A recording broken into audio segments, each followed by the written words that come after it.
একজন শিক্ষক যদি শ্রেণীকক্ষে তার যে মেধা, মনন যা কিছু আছে এটা দিয়ে যদি সে ক্লাসেই সম্পূর্ণ পড়াটাকে একদম মানে যথার্থভাবে পড়ায়, মনোযোগ দিয়ে পড়ায় এবং সে যদি তার সম্পূর্ণ এফোর্টটা সেখানে দেয়, তাহলে তাকে একজন শিক্ষার্থীকে বাড়িতে গিয়ে বা একজন প্রাইভেট টিউটরের শরণাপন্ন কখনোই হওয়ার প্রয়োজন হয় না বলে আমি বিশ্বাস করি।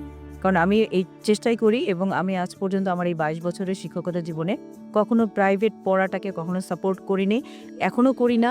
আর হচ্ছে বললাম তো একজন শিক্ষক কিন্তু ক্লাসে যেভাবে করে পড়ান বা যেভাবে পড়ানোর যে পদ্ধতিটা এটা যদি সঠিকভাবে পালন করেন, তাহলে ওই শিক্ষার্থীকে বাসায় গিয়ে পড়ারও প্রয়োজন হয় না বাড়তি সময় ধরে এবং শিক্ষকেরও অতিরিক্ত সময় ধরে আরেকজন শিক্ষার্থীকে সময় নিয়ে পড়ানোরও কোনো প্রয়োজন হয় না। যদি সে সঠিকভাবে তার পাঠদান কার্যক্রমটা ক্লাসে সম্পন্ন করেন। ক্লাসে শেষ করে ফেলে। আচ্ছা। আজকে শিক্ষা ব্যবস্থায় আপনি কোন পরিবর্তনটা সবচেয়ে জরুরি মনে করেন? পরীক্ষা পদ্ধতি। যেমন বা কিরকম পরিবর্তনটা? আমি যেটা মনে করি যে পরীক্ষা পদ্ধতিটা আমার কাছে মনে হয় এটা একটা মানে খুবই গতানুগতিক একটা সিস্টেম।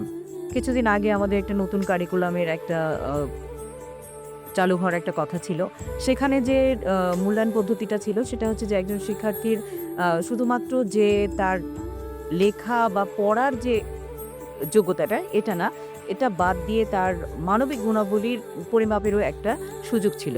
যেটা আমরা হয়তোবা আমাদের বিভিন্ন সমস্যার কারণে এটা ইমপ্লিমেন্ট করতে পারিনি। কিন্তু আসলে ওইটা করলে আমার মনে হয় যে আমরা যোগ্য মানুষ পেতাম।